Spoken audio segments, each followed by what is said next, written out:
Jank. Written by Fabrina Glitchlace. Narrated by M'Ycell MacGyver.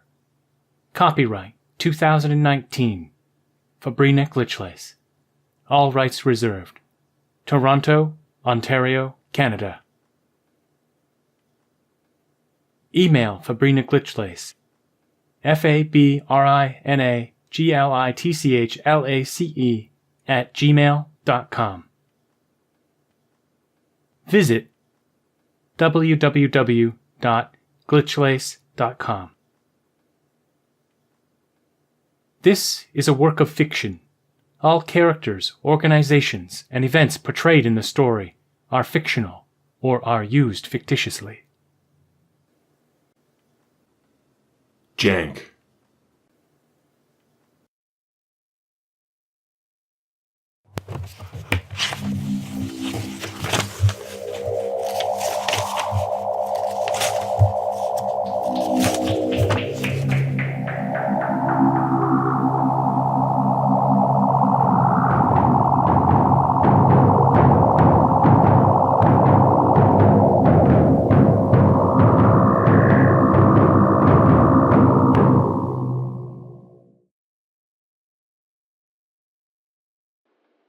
Man lives in the sunlit world of what he believes to be reality, but there is, unseen by most, an underworld. A place that is just as real, but not as brightly lit. George A. Romero. Tales from the Dark Side. TV Intro, 1983. Greetings and salutations, everyone. Welcome to the O'Mega Phi Podcast. I am your host, M'Ycell MacGyver. For you new listeners, I spell Michael, capital M, apostrophe, capital Y, C-E-L-L. But that's immaterial. M'Ycell MacGyver is not my real name. It's just a compound cultural cognomen. I am primarily of descent not from an arbitrary animal bloodline, but from the pinnacle of socio-cultural constructs. 1980s prime-time television. The alias reflects my heritage, but pseudonymity is its primary use. Privacy is a dwindling resource in these dangerous times. I have to make it harder for future grievance culture zealots to link me to my inevitably problematic blasphemies. As we are all aware, things said without hate even 10 years ago are today grounds for total social death sentences. Regarding that, I'd like to thank you for your deluge of feedback and offer this mea culpa. I apologize to anyone I've hurt recently, and I accept full responsibility for any harm I have caused. I've deleted the offensive posts in the discussion thread for last week's episode. I acknowledge my memes as having been careless and insensitive. I would ask that you please stop sharing images of those posts to cease the spread of the psychic pain I've inflicted. I'm not attempting to deflect with that statement. I only hope that my admission of guilt can serve as an example, so we all might learn from this teachable moment. I am 110% at fault. It was a moral failure on my part. I should have considered how big a role anime plays in most of your lives. Once again, you have my deepest, most sincerest apologies. I do not wish to make anyone sad, particularly those who I seek to empower and enlighten. The so-called news is depressing enough, though I suppose that's not exactly a new development. We've been living in a post-truth era for longer than there's been a name for it. People have almost always spoken from their biases. The nature of perception makes that unavoidable. The depressing part is these days they speak to those personal truths without honor, without even knowing what honor is. I used to think Captain Jean-Luc Picard made a tactical error by joining Tuesday Night Poker with the other senior crew of the Starship Enterprise, NCC 1701D. See TNG, Season 7, Episodes 25 and 26. all good things. My first impression was Picard would not have a chance against the other players. Data was an android with perfect recall and the ability to compute probabilities. LaForge, a cyborg who could see through cards. Troy, a telepath. Riker, a teacher of poker masterclasses with a smugness level over 9,000. And Crusher had recently psychologically dominated Jean-Luc by leading him on for years, then friend-zoning after his first romantic advance. See TNG, Season 7, Episode 8, Attached. On multiple levels, he was at a disadvantage. However, when I considered Worf also had a seat at the table, my perspective changed. Worf, an adherent to the Klingon honor culture. Worf, son of Moog, balanced that broken game on the strength of his honor. And, I suppose, the fear of table flipping, but mostly it was honor. And so I ask myself, what is honor? I mean, beyond a dictionary definition, what is the experience of honor? Today's episode is an attempt to delve into what honor means to me. The following diegesis will not make much sense except to those educated in the way, but for those as yet uninitiated, may still serve as a good spot to dive in. As a statistically significant amount of adventures begin, it was Friday evening. Emmanuel and I waded eastward into the city. The setting sun bathed the purple scraped sky in a magical golden hour glare. We squinted as reflections burned our retinas and the late November wind chilled our faces. Emmanuel and I are kindred spirits, together probing the depths of experience. I care a great deal for her. She showed talent, so I took her on as my protégé to begin her instruction in the way. Mastering memory and mind reading, stoicism and statistics, the weirding of probabilities, the crafting of destiny. On this fateful Friday, we were prepared for battle. We cut northeast through Dogshit Park. A loud-mouthed, off-leash labradoodle fixated on an out-of-reach albino squirrel, tauntingly flicking its tail atop the lowest limb of a gnarled bitternut hickory. Besides being a city squirrel and an albino, it was likely defective in other ways. There was already snow on the ground. If it had any sense at all, it would have been hibernating a week ago. We traversed Dogshit Park's snow-covered land. Its distinctive scent had been suppressed, but the hot steam rising from the sewer-lined streets suggested a similar sort of stink. Vehicles slopped slush, inching incrementally, almost as slowly as our feet. Trolleys clanged by, jam-packed with bundled, sweating, angry meat. As one of the weighty, electric-powered disease vectors ka-chunked by us, I glanced at the anguished faces of the human sardines peering out from foggy frosted windows. Heavy hell on light rail. Despite the cold wind, I celebrated my strategy of traveling by foot. Walking and talking, our conversation drifted to chemical horror stories. I regaled M with the one about a gas that animated the dead. She distilled for me a tale about an addictive liquid that came in a little glass vial. She had a taste for the macabre, but also a green streak. Once her potential was realized, she would surely chart a course for herself between the arts of necromancy and the forces of nature. Lively dark rainbows and deathly sun showers. M was a rarity, a balanced, goth-hippie hybrid. She was tall, almost my height, twice as loud. Early in our friendship, she had informed me she was a lesbian, which was fine with me because she wasn't getting any of this jelly. No siree. I had long since distanced myself from distractions of the flesh. Frequent listeners know my interests lay in a less physical realm. Still, M being a lesbian was a bonus modifier to our friendship. Not being distracted by my intensely masculine appeal would help her focus on her training. Upon learning of her orientation, I remarked, "Goth, hippie, lesbian? What's it like living the life of a Wiccan stereotype?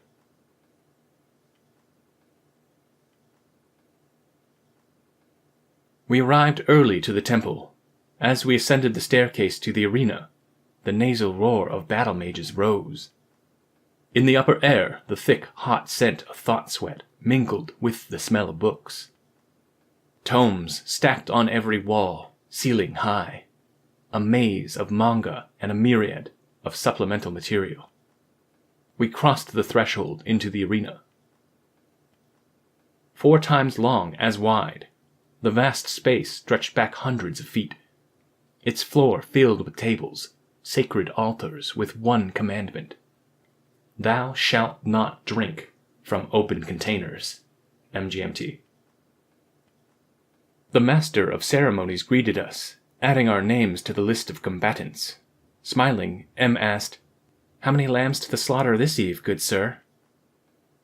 The slovenly, neck-bearded man deadpanned his repartee. "Including the 2 of you?" He paused with comedic timing, then continued. "So far, we've got 27. He smiled as he collected our registration fees, saying, "The tournament will soon begin."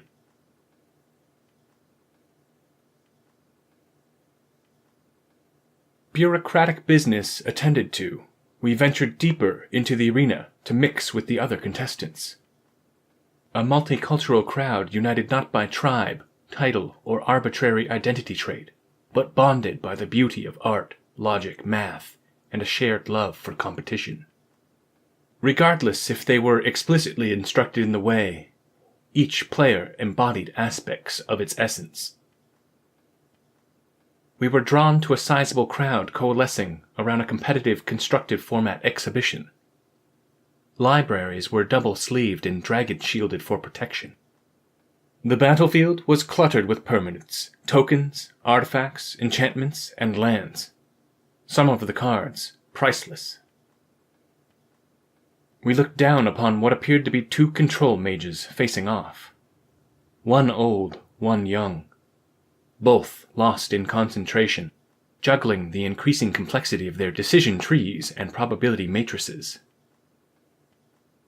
The old bald one collected sweat from his brow with the back of his left hand. He wiped it dry, up, then down the breast of his corduroy vest. "Pass the turn," he said, leaving all of his resources untapped. The younger player began his turn, announcing, "Untap, upkeep, draw." Fresh face focused, his eyes enumerated his available resources. He compulsively adjusted the order of the cards he held in his hand. I knew this behavior. Augmented a bit by Adderall or Asperger's, perhaps both. He was definitely running through permutations, trying to decide if this game was his to win or his to lose. The kid came to a decision. He tapped his mana and meekly announced an enchantment spell, laying the card in the middle of the battlefield. "I'll allow it," said Baldy. The kid's enchantment resolved into permanence, boosting the stats of his army. "Move to combat phase," he said, adding, "Response?" Baldy shook his head in the negative, then casually reordered the 4 remaining cards in his hand, suggesting he had at least 1 line of play, or was bluffing and had nothing. "Declare attackers," said the kid, turning a cluster of 7 soldier tokens sideways. With the additional power granted by the anthem effect of the enchantment he had cast, he was representing lethal damage. Baldy grinned. Drawing 6 mana from his lands, he cast an instant spell, punctuating each word of its devastatingly simple effect. "End the turn."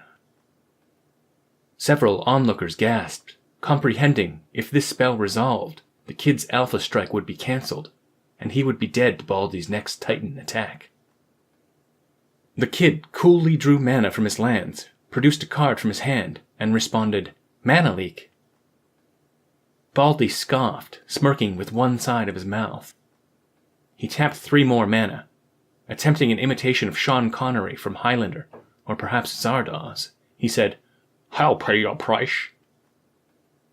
The kid tapped 2 more mana from his islands, produced another card from his hand, this time saying, Counterspell. Baldy responded by tapping 2 islands of his own, tossed a card atop the growing stack, and said, Leak your counter.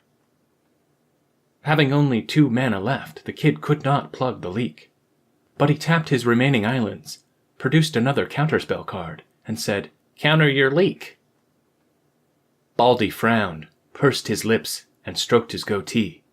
He set his remaining 2 cards, face down on the table, and glanced at the orientation of his D20. The platonic icosahedron representing his life total read 12. Holding his breath, he reviewed the battlefield, counting the incoming attackers. 1 could be blocked with his Titan, but the 6 that went unblocked would each deal 2 damage. He was dead on board. Not just lethal. Exacxes. The kid leaned back in his chair, confidence buoyed.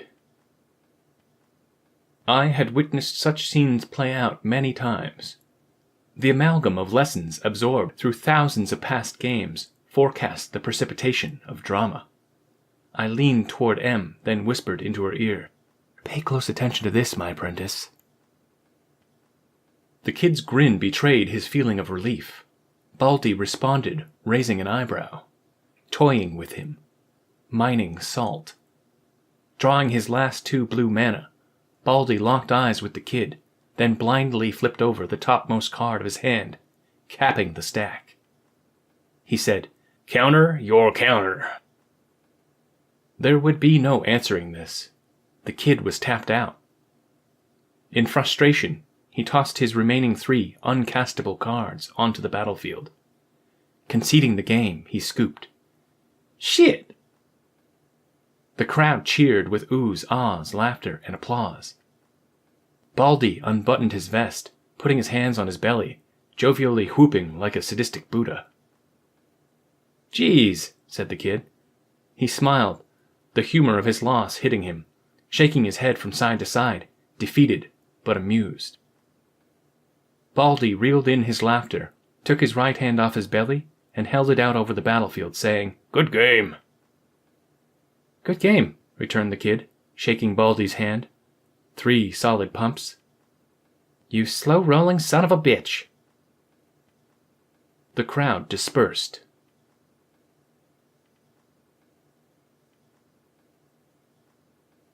I spotted Leonard Skeltel at the trading tables. The smile on his face indicated he was conducting business. He was wearing his Vegeta Dragon Ball Z Hawaiian shirt. When I first met him, he was an independently wealthy cryptocurrency baron. He diversified at peak into real estate and is now an Airbnb slumlord. Story in OPP, episode 181, Two-Headed Giant Special. Lenny is one of the best traders I've ever known. The key to his trading prowess is his question, Are you happy with this trade? He does as much as possible to get a completely free of duress affirmative answer, always coming out on top by his own metrics, but also striving to make sure his trade partners are similarly satisfied. Lenny recognizes that games of trade are not zero-sum value propositions. He firmly believes that all parties to a trade can and should benefit. I made eye contact with Lenny from across the trade table. He nodded a silent hello and continued his business conversation. His trade partner wore a large backpack to haul his wares. From behind him, I could not see his face to gauge his interest in the transaction. Based on Lenny's engagement, and the substantial card piles on the table between them, I concluded this was a high-value exchange. Looking over his shoulder, I could see Lenny's trade partner lackadaisically perusing the famed skeletal Jank binder. To sweeten a deal, Lenny would offer it, saying, Take any 5 cards from here. All the cards bound within were usually Jank, except for 1 in the center of the first page. Lenny would strategically place a chase rare at that most prominent of spots. Being far more valuable than the rest, it would almost always be picked. Adding any other 4 cards, Jank or not, would tend to make people feel like they were getting a good deal. Lenny used more than a few psychological tricks like that. He had the ability to be a shark, but he took a principled stance and didn't gain value from unbalanced trades. He profited on the strength of his investments. Lenny is masterful at identifying which cards have the highest potential. For most players, complexity is too high to predict what cards will define the top-tier deck, let alone which will beat the best. Len's picks were so often correct they warped the local metagame. He had stopped making his want list public because local speculators were using it to pump up prices ahead of demand. Watching Lenny effortlessly complete a massive trade, I wondered if treating his want list as a dangerous secret was yet another one of his value-altering psychological tricks.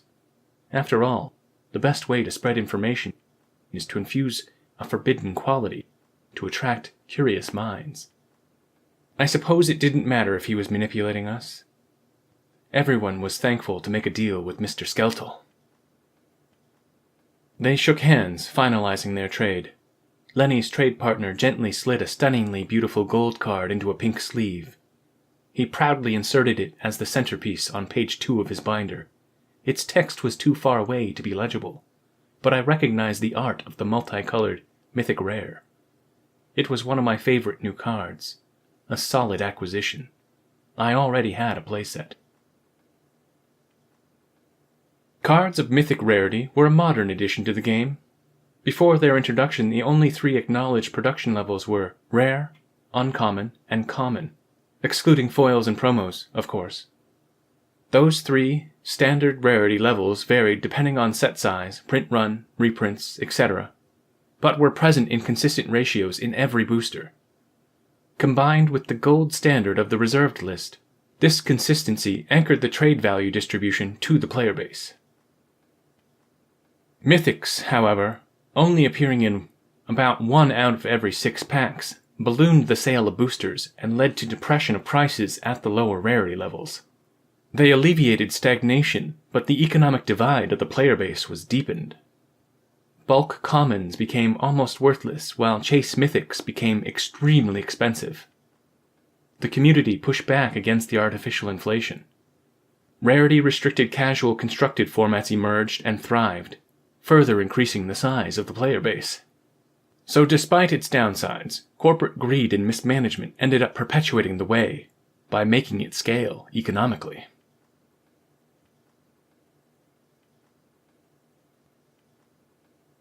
A paunchy, ginger-haired man with a bowl cut waved at us. His "Friendship is Magic" t-shirt was at least a size too small. Sashaying toward us, he said, "Emmanuel!" "Windy, how the heck are you?" greeted Em, matching his cheer. "I'm super. How you been?" "Grim, dark, yet optimistic," she accurately appraised herself, then asked, "What you been up to?" "Oh my, so many things." He put his hand on his head as if trying to extract more details, then went on, "Nothing comes to mind, but I'm keeping busy." Windy and Em had met in college. After catching up for a few minutes, Windy said, "Let me introduce you to Helga." I had only marginal awareness of Helga Vinjaker. I knew enough to know I had no interest in knowing more. She had a prickly personality. I couldn't decide if she was nearer to being a prison shot-caller or the lord of an incel harem. Not that I think ill of incels. I use the term descriptively, not pejoratively. I understand their plight, to be awkward or lacking in aesthetics. Having intangible qualities that make people not want to be around them, let alone touch them. The recurring pain of being rejected by a society that refuses to look below the surface. Discrimination of that sort is the most pervasive form of prejudice. Shunned before being known. It's cruel. Incels, however, embrace this cruelty and their own sadness by focusing on sex, while their handicap lay far before that level of a relationship. An incel's biggest problem isn't that which they see as contributing to their status as an incel. It's their resignation in self-identifying as such. Incels next level themselves into being forever alone by way of their attitude. Although also having a bad attitude, Helga herself was probably not an incel. Celibacy is almost always voluntary for females. Her bosom was just too substantial for her caustic personality to hinder her entirely. Perhaps in avoidance of my disgust reaction, I only imagined the celibacy of her serviles. I terminated the intrusive thought and shuddered. It was clear to me that Windy had been sent as Helga's emissary. Windy guided us to a table at the back of the arena, where the subtle sounds of dungeon synth saturated. The tabletop was cluttered with miniatures. Helga sat surrounded by her boys. She opted to forego a greeting. Fixating her gaze on M, she asked, "How long have you been a player?" As I suspected, Helga was trying to see if M was legit. Sizing up a potential competitor on some frivolous feminine territorial level. Performing a shit test, like some geek she-beast mini-boss. Are you a Spike, a Timmy, or perhaps a Johnny? Timmy, Johnny, Jenny, not a fan of labels. None of the above, or all. Take your pick, offered M. It was a good riposte. Better than I could have come up with. I overflowed with pride. Helga directed zero attention toward me. Cold gray eyes, poker-faced, and tapping her fingers on the table. She continued to size up M. "What's your star sign?" More superficial scuttlebutt. Awaiting a reply to their master's query, Helga's harem surrounded her, suspended in a kinetic silence, as though she were the focal point of a tableau. "They say I'm a Leo," answered M, splashing the question back. "And you?" "I'm Scorpio." "Stingy," remarked M. Changing the subject, she added, "Your shirt is totally sweet." Helga's poker face dissolved. Her black painted lips parted, revealing a smile. With an annoyingly enthusiastic inflection, she said, "Thank you." Her Sisters of Mercy t-shirt was custom tapered. On her left hand she wore gaudy rings on every finger. Several bracelets, necklaces, and numerous other pieces of flair accented her outfit. She dyed her hair black and layered her eyeshadow dark purple. Prickly, territorial, and likely vain. An announcement booming over the PA system flooded out their low-value verbal exchange. Table seatings are posted. Drafting will begin in 5 minutes. Please find and take your places presently.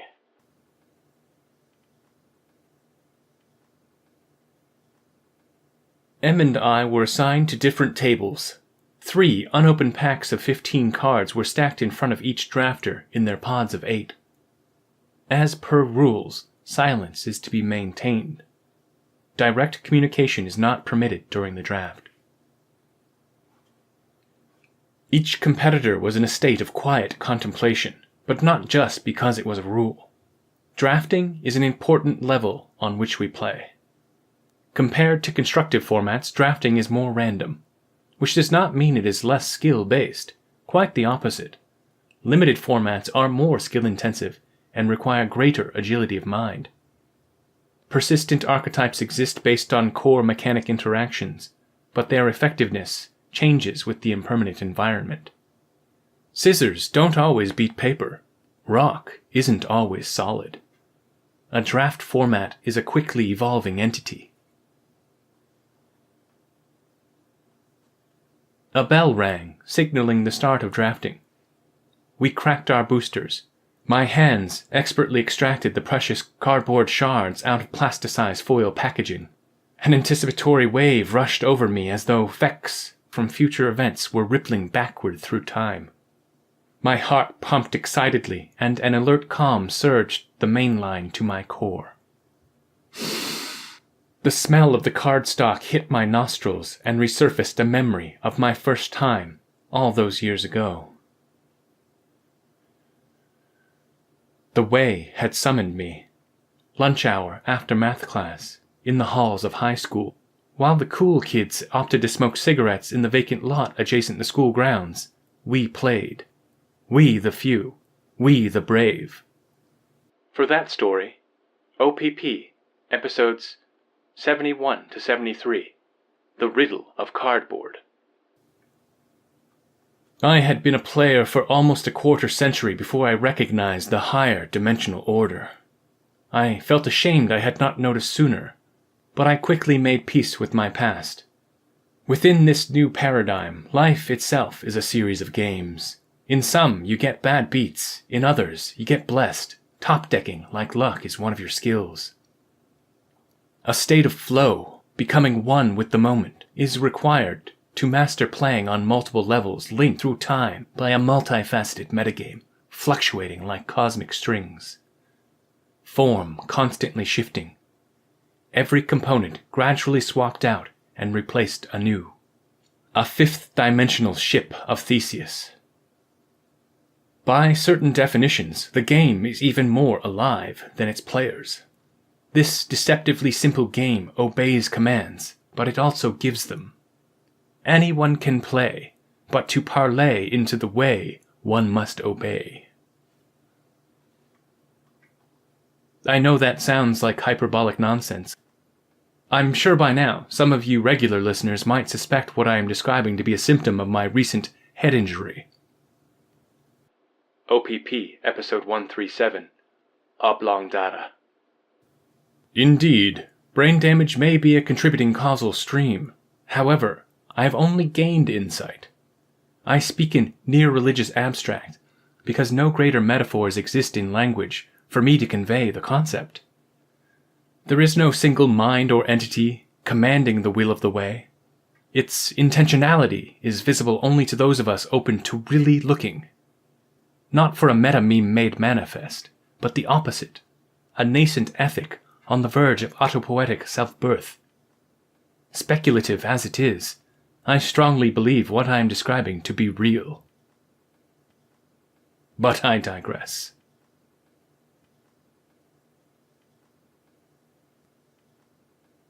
I fanned the fresh 15 cards in my hand. Instinctively I noted the color distribution.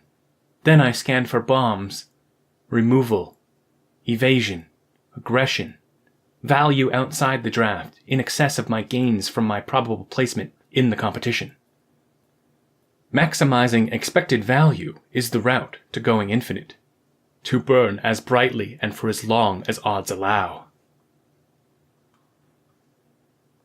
My basic drafting strategy has always been cooperative. For this block, I had contextually memorized all 458 cards. Their names, mana cost, type line, text box, art, artist, flavor text, collector number, rarity, and errata. I knew the pick orders and the combos, but I also knew I was not alone with that knowledge.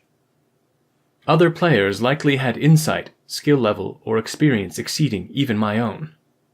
I took all this into consideration and made subtle adjustments to my priorities. And just like that, the first round of drafting was complete.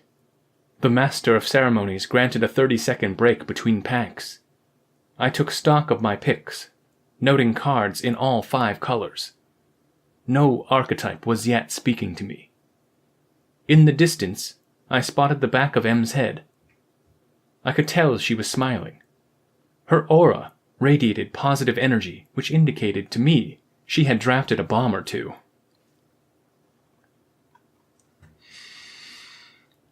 I refocused myself, cracked pack 2, removed the token, picked a card, and then passed to my right. My selections, face down in a single pile in front of me. I attempted to compose my deck mentally. The cards passing through my hands blurred together in a prismatic whirl. Their 2D sheen sang to me holographically. The second pack completed, then the third went around the table. The trickle of cards into my pool ceased and deck construction began. I arranged my picks by the curve of their casting cost and pored over my options. Hearing the colors, a current of card song stirred up past drafts. My brain set itself to work differencing datasets. The moist computer filtered and distilled a shapeless perspective for my mind. Like most things that exist, I can identify its components. I can identify the rules under which it operates. But there are more than just those 2 levels of analysis. The thing itself relates to things not directly linked to its constituents or behavioral reality. Human phenomena are mere disturbances on the surface of our reflecting pool reality. The source of those disturbances extends into a realm unimaginable.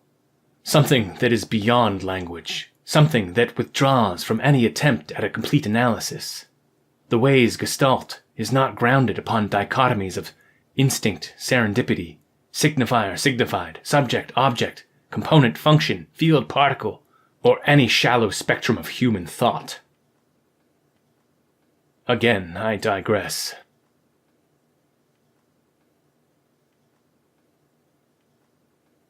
From my 45 draft picks, I selected 23 for the main deck.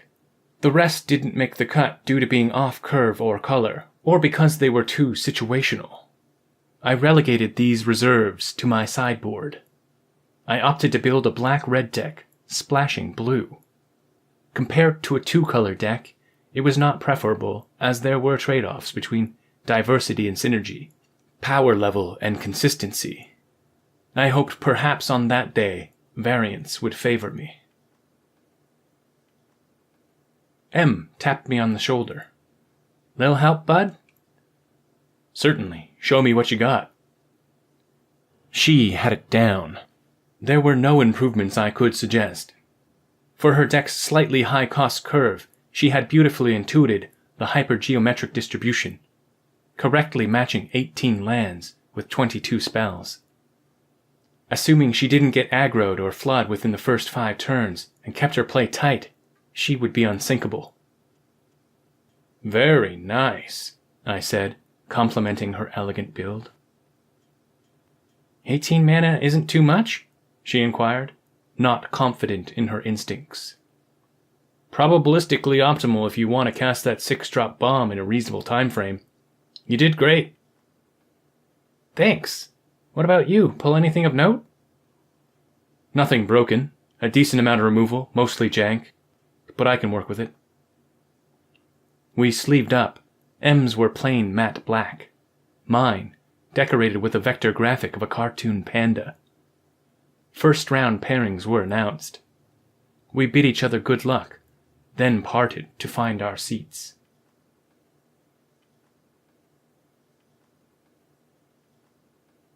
Awaiting my first opponent, I closed my eyes and focused on my breathing.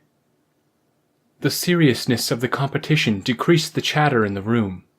If you listened closely, you could hear order emerging out of chaos. The soothing hiss of distant waves breaking, only distant because my thoughts pulled me away. I acknowledged each and dismissed them, but one kept tugging at me. The game had been simplified, streamlined, and made more accessible. That was good. But like every idea, every invention, anything at all of beauty or majesty, discovered or created by mankind, control was usurped from the people. Middlemen had inserted themselves, artlessly and without love. Seeking to profit parasitically, they diluted it. The corruption was gradual, generationally style-guided, superficially diversified and nerfed, functionally refined but homogenized on unconscious aesthetic levels. It had become entirely too glossy, inoffensive and inert, a product like so many others. And yet, deep within its cardboard and plastic prison, below the ink, suppressed beneath the infinite weight of the bottom line of a corporate consumer capitalist overlord, the way persisted. Indomitable.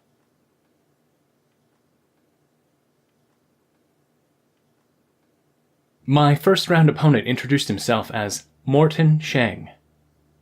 He was abnormally tall and scruffy for an Asian. His handshake was firm. Real friendly guy. I think he might have been drunk. We shuffled and presented each other our decks for final cut. Mort waved his cut and trustingly knocked on the top of my library, a custom of casual play. I opted to rifle shuffle his 7 times. Not because I had any reason to suspect he might be illegally stacking or weaving his deck, but because it's good practice to ensure proper randomization. It is ancillary shuffling also thwarts those who would cheat. I insisted he shuffle my deck too. In online simulations of the game, shuffling was automated by algorithmic pseudo-random number generation. That was an indisputable improvement over the cardboard version. But something about its virtual incarnation was dry. Without the mutual absorption of small talk, smack talk, battle banter, bluffs, and tells. Without the harmonious feedback loops between the mirror neurons of two brains attempting to recursively model each other to gain a competitive edge. Without those things, the way could not be navigated. Additionally, if not for the social interaction of face-to-face matchups, I would probably be a deranged hermit. Now, our first game was close, but I finished off the round rather quickly. 2-0 in the best of 3. Our match went to me. I thanked Mort for the game. With time to spare, I went to watch M play.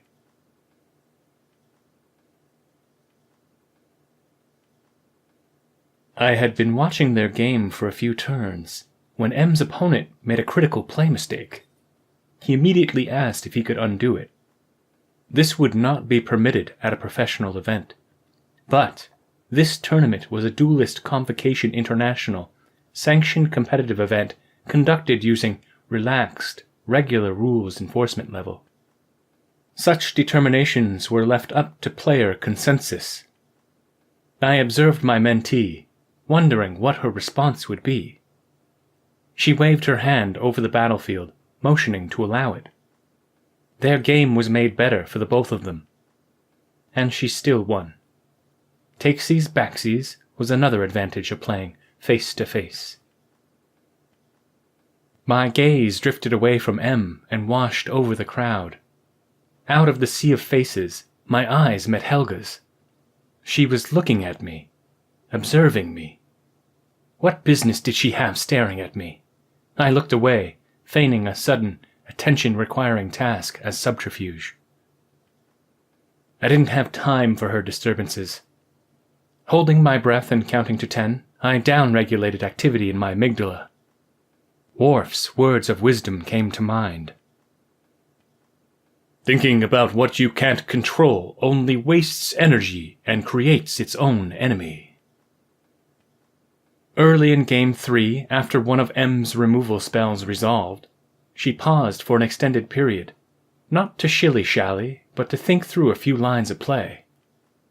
Her opponent asked her a simple yes or no question, to which the answer was obviously yes. M affirmed, then her opponent put his hand on his library and said, "All done?" It was a classic psych-out. Neuro-linguistic programming is widely recognized as pseudoscience, and thus game rules permitted his car salesman-like persuasion tactic. He had tried to plant the suggestion she announced the end of her turn. It was a good try, but M was far too strong-minded for tricks like that. "No, I think I'll enter my combat phase." She declared an attacker and swung for 2 points of unblocked damage, then paused again. This time only pretending to think deeply. 30 seconds passed before she facetiously faked forgetting to end her turn, saying, "Oh yeah, Moops, you can go now." Epic troll. I walked away assured of her dominance.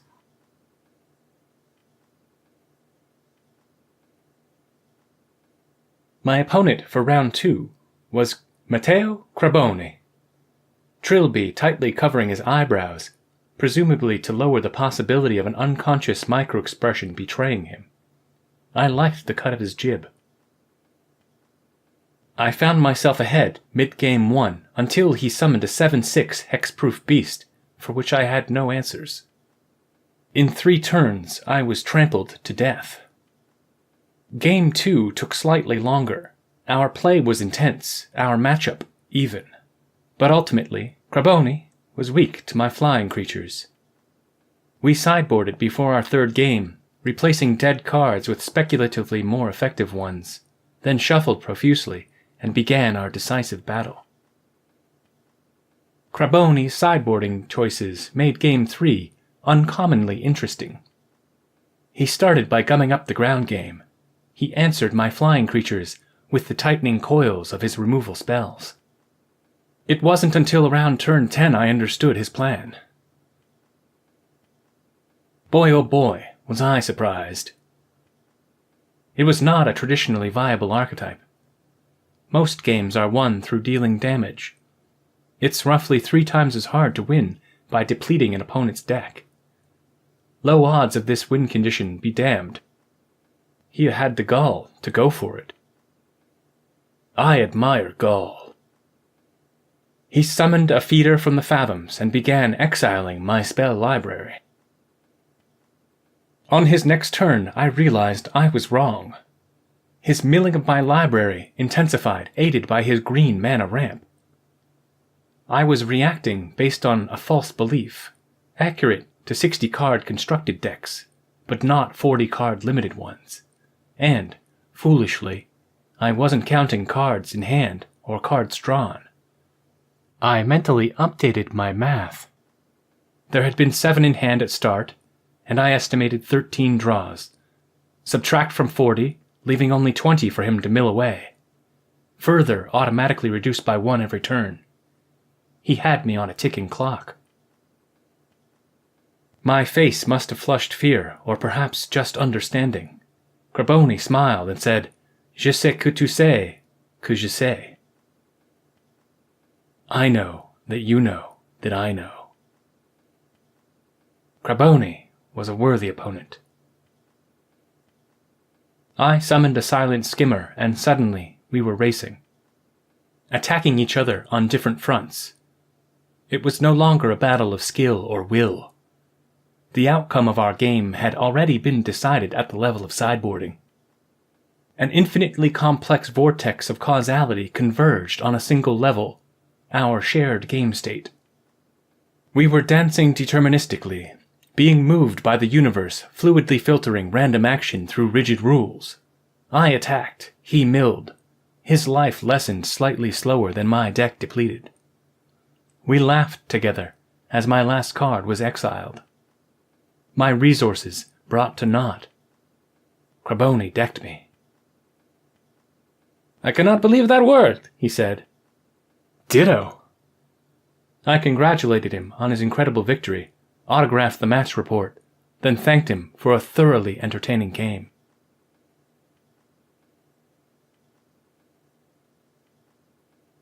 The ecstatic experience of the previous match had me reverberating. I felt myself floating at the fringe of a lucid dream, alert for out-of-order execution of reality's narrative, paradoxical dualities and causeless effects, upstream perceptions, opportunity knocking. Things unintuitive at the level of reality are base logic and habits, unintuitive but not unknowable. For example, quantum non-locality and superposition. The collapse of the wave function is the point where our models of reality cross-fade. With effort, training, and devotion, we can grasp such alien concepts. Our ability to conceive of other logics emerges from a superliminal space in our consciousness. Given adequate information and the right perspective, we can balance chaos and order. We can learn, create, and sail the seas of existence with meaning. The way encourages us to observe our own thoughts. It allows us to realize consciousness is not magical, but mechanical. Self-awareness is an off-label use of our ability to play the most dangerous game, to track prey and avoid becoming prey. Our capacity for metacognition results from the evolution of survival itself. The ability to experiment, to take chances freely and non-fatally fail, losing a game, a match, or a tournament, but living to play again and again and again and again and again, is perhaps the greatest factor in our evolution. Pushing outward the boundaries. With every loss or win, the motivation to play is refreshed. We learn to go on. how best to handle unfavorable odds, to persevere, to be better, to ascend. The way rewards us greatly.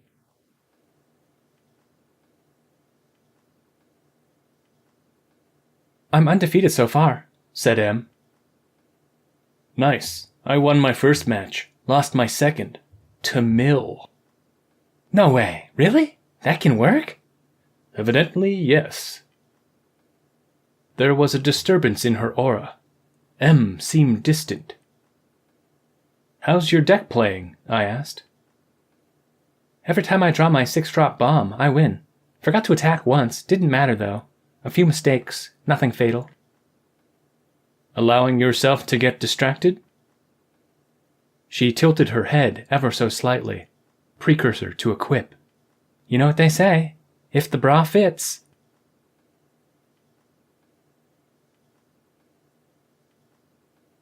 The third round began. Trevor cordially introduced himself. He was clean-cut, short hair, shirt collared, bespectacled, his overall presentation plain and precise. He and I had not played before, but I suspected he would be formidable. His shuffling technique had finesse. The word champion was emblazoned on his playmat. Mats like his were awarded to players who made top 8 at a Pro Tour qualifier. Anyone can get lucky and win a round or two at professional level competitive events, maybe even 3. And the luck can go the other direction. Anyone can lose through no fault of their own in the finals. But to achieve a top 8 finish at all in a field of hundreds is a major accomplishment. Over many games, play skill as a factor in winning is vastly more causal than all but the most miraculous streaks of luck. Making small talk, I fished for info. How do you like the new set so far? It's alright, green is tops, but I'm still exploring synergies to see what the best combination might be. He was absolutely right. Green was by far the best color in the new set. But everyone knew that, so it was overdrafted. Not wanting to have all the green cards dry up in Pack 3 was part of the reason I went red-black, with a blue splash. Maintaining tight tactical control over his perceptions of my skill level would prevent him from accurately assessing my ability and would make it more likely I could exploit the difference in any estimation errors on his part. Giving him no actionable information, I emptily agreed. Yeah, green is solid this time around. Game 1 began. The coin flip went to him, and he chose to draw. I opted for a questionable keep, and he mulliganed. Then, we played. Swamped in mismatched colors, mana screwed, I lost. We saw a lot more of each other's cards in Game 2. His skills were polished and his deck was slick. If I misplayed, the match was his, so I paced myself, thinking through every move. I repeatedly reordered the cards in my hand, hoping better lines would emerge. It was a struggle. Helga's harpy-like laughter rose out of the white noise of the crowd, breaking my concentration. Yet again, she distracted me. I didn't turn to investigate whatever had her screeching. I breathed in deeply through my mouth, then exhaled evenly for 45 seconds through my nose. Bringing my attention back to the battlefield, I focused intently on my game. I found Trevor very hard to read. I had to act based on probability distribution maps to recognize diminishing returns and avoid failures to capitalize. The outcomes of games often hinge upon developing the ability to read if one's opponent has it, and learning when to ignore that instinct. Training oneself to reflexively next-level one's opponent with every play. 25 hard-fought turns later, our battle ended. I barely won. Time was running short for the round, so we swiftly sideboarded, shuffled, then started Game 3. Sadly, I lost my notes and don't recall most of it, but I do remember everything after extra turns was called. And I always will. In overtime, turn 0 of 5, He played the card. Unconscious currents absorbed by my senses mixed and gelled into a new understanding. Trevor was the same person I had seen trading with Lenny before the draft. His back had been toward me then, so I did not see his face, but I saw the table in front of him. I saw him insert a card into a pink sleeve into the center position on page 2 of his trade binder. The card he placed on the battlefield between us appeared to be the same one. A rarely seen phase of the game presented itself, an opportunity to transcend the cards and play at a new level. If I was careless, he could counter with a steadfast denial and win. But if I played it right, a new achievement could be mine. I said nothing. In just 2 turns, this card would give him the match. My eyes darted back and forth between the upside-down gold-bordered card on the table and his gray eyes hiding behind stylish, horn-rimmed glasses. Thin lenses, barely corrective, if at all. I questioned myself. Could I be wrong? What were the chances I happened to see that exchange, be paired against him, and he decide to cheat? What would I think the chances of such a sequence were I experiencing these events from his perspective? Was this just a fluke? He must have interpreted my pondering as despair. He smiled smugly, then prompted, "Response?" Gleaming white, orthodontic perfection, his precise look gained a Boolean property. He was false. I had seen beneath his surface. My rationality was racing against rising anger. I would have to decide on an action post-haste, lest I risk my emotion putting me on a less optimal course. I politely probed. "Pardon me. No offense intended. I don't normally ask things like this, but did you draft that card?" "Yes," he said unblinkingly. I clarified. "During this draft?" "Of course," he snapped. Pointing to his backpack, I said, "Well then, surely you won't mind showing me the other copy you have, in the same color sleeve, center position, page 2 of your trade binder." Without hesitation, he said, "Sure." My chest welled up with an emptiness as he extracted the binder from his bag, my anger readied to transmute into shame. If another copy of the card was found, I'd have to apologize and would likely concede our game. He slowly flipped open the binder, casually turned the first page to reveal the second. Centerpiece. Empty. It was now his turn to respond. I wondered how he would play it. More denial seemed likely, but perhaps still off balance by my questions, or dazzled at how I even might have known so many specifics of his moral transgression. I don't know what his reason was, but at that moment, something compelled him to come clean. "I guess you win," he said.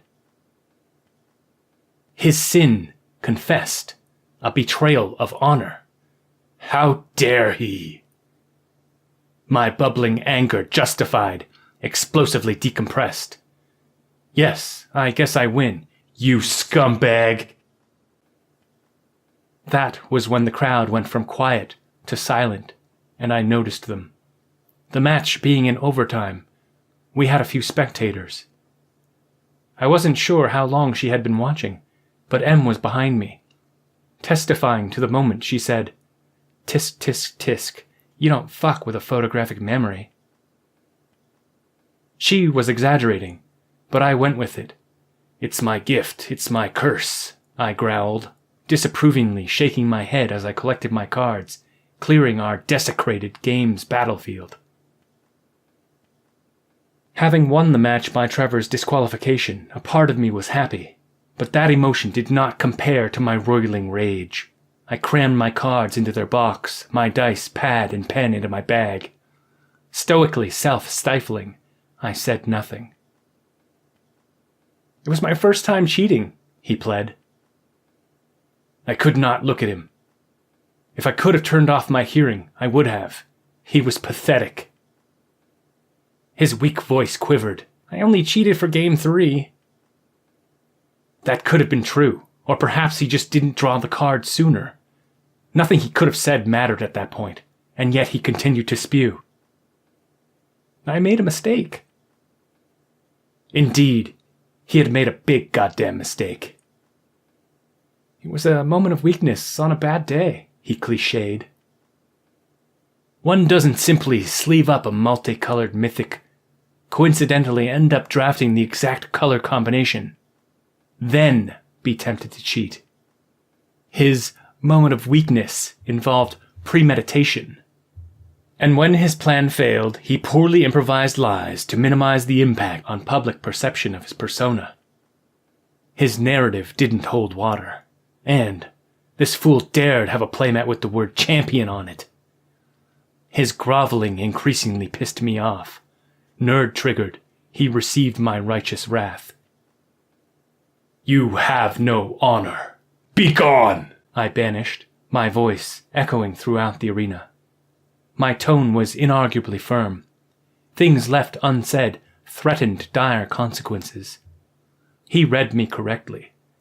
Silenced, he closed his trade binder, rolled up his playmat, and then skulked away, exiled from the realm.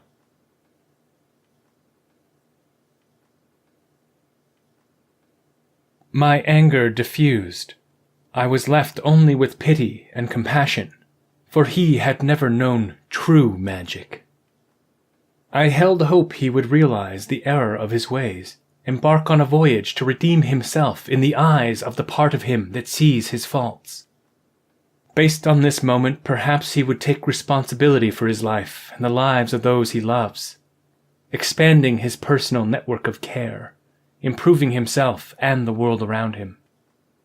Maybe he could shape a vision for his future, surpass his squalid substrate, and address the abyss within.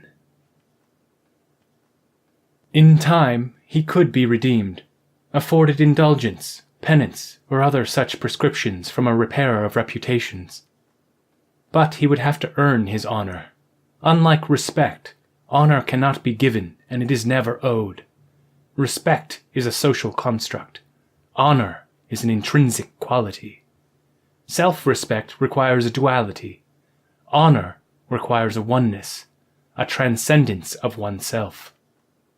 To experience honor is to orient toward the light. To turn away from that light is to lack honor. To be dishonorable is to embrace the darkness of being. Is what we call honor the way? No, but honor is surely its guiding light. To know what honor is, one must experience it.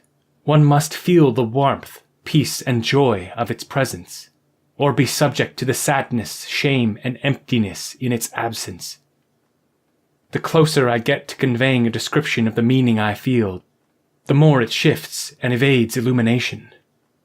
Fluid in this moment, I wonder what it is I am even doing here. Yet again, I digress.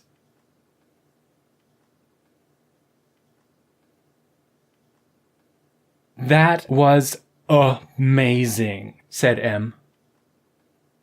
It was clear by her tone, were she not such a gay, she would be gushing. I'm pissed, I said.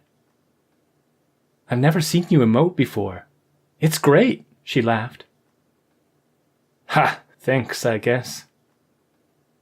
I'm still undefeated, but I'm going to drop now. Ah, yes, the old 3-0 drop, said nobody ever. What? Why aren't you playing the last round? Gonna take off early, catch a ride with Helga. I see. She says I'm an old soul. Gonna go to her house, get my tarot read. I had been off in my estimation of Helga. My sense-making apparatus reshaped my previous misconception, providing a new understanding that fit better than the old. I have much to teach you about women, I said. Yeah, right, she giggled. I'll see you next Tuesday, bud. Don't forget to use a dental dam, I advised. I went on to win my next match, Finished 3-1 for the night, 6th out of 31. Word of my mythic rarity level victory saturated the community. It is now common false knowledge I'm some kind of trading card game Sherlock Holmes. But I do not have a photographic memory. Events flowed as they did, because as a follower of the way, I was open to it. I allowed beauty to catch me, ornate cerulean pearl in the center of her forehead, accenting battle-ready crustacean carapace. Shimmering, cold bluish-green, scaly skin. Sexy, alien, and dangerous. A piece of lore eludes me. Do merfolk nurse their young? I suspect they must, otherwise her memories would only make aesthetic sense. Not to downplay the composition of the piece, that most vital clue. Gentle strokes of a digital paintbrush rendered her confident and powerful. A tidal force alluringly dripping, the bident of a god tightly gripping, perched upon a loyal kraken, thick tentacles glistening. She was indelible in my hippocampus. The night prior I had expelled a quantity of precious bodily fluid while thinking of that very same card art. It's possible what has happened to me happens to other cells within our human bacterial culture. In most cases, such a mutation in the way one interprets reality would likely prove fatal to the individual undergoing the change. That is but one reason I insulate myself from the reactions of a world which is increasingly hostile to heterodox thoughts. Am I a prophet of a new, non-theistic religion? I dare not speak that thought into being to those who know me. My knowledge of the fate of prophets precludes that particular strategic folly. My mutant intuition tells me that if my mutation is to spread, I must first ensure my survival. The prophets of old sowed their infectious thoughts only to those who directly interacted with them. Their revelations, recorded centuries later, grew to be twisted and truncated. My transmission vector is several magnitudes more potent. What I broadcast to the world shall exist uneroded for all eternity. An excess of digress.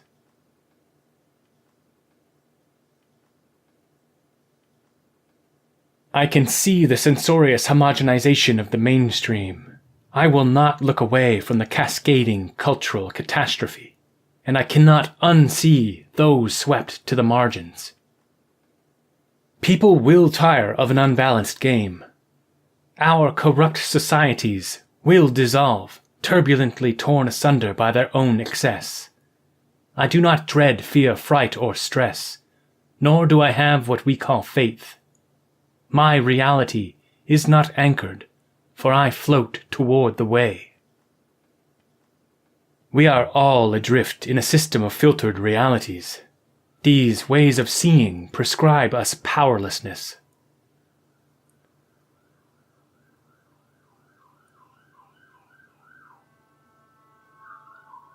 But we are not powerless.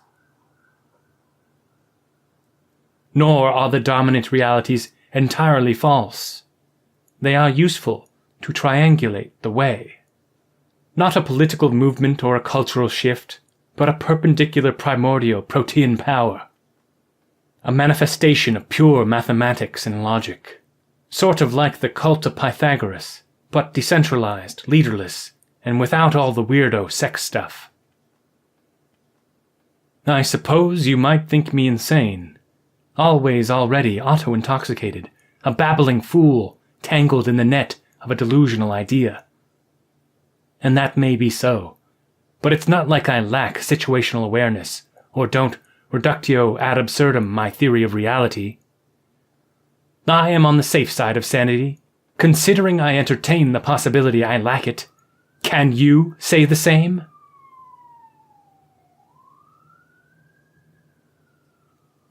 Sane or not, we wait for a sign, biding our time at all levels of society, acquiring advantage and authority, solidifying control over our collective game state.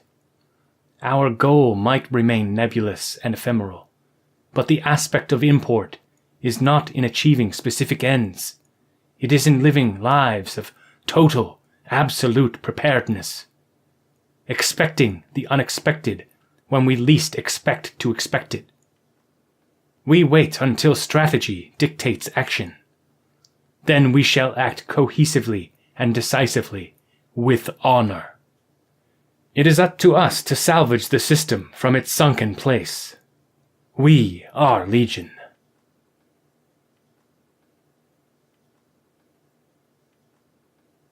The metrics state we've exceeded 48 million unique monthly downloads, not including the darknet mirrors and streams. As long as you're out there listening, thirsty for whatever this is, I will be of service. The show will go on. But that's all I've got for you this week. Next week is the 8th annual Ask Me Anything episode, so please send your questions to m.ycellmacgyver.ama@gmail.com. Don't forget to like, sub, ring that bell, comment, recite the ancient incantation, then complete the Ultra CAPTCHA to prove you are almost surely human. You've been listening to the O'Mega Phi Podcast, episode 389, The Honor of Scumbags. Until next time, I'm your host, M'Ycell MacGyver, Emergent Undefined Archbishop of the Omni-Universal Algorithmic Divine. First in, last out.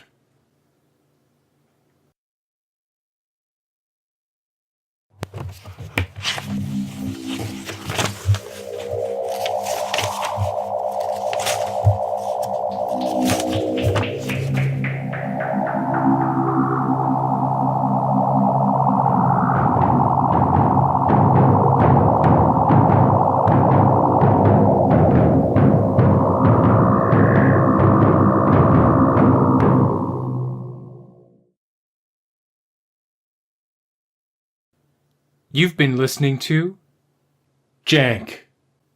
Written by Fabrina Glitchlace.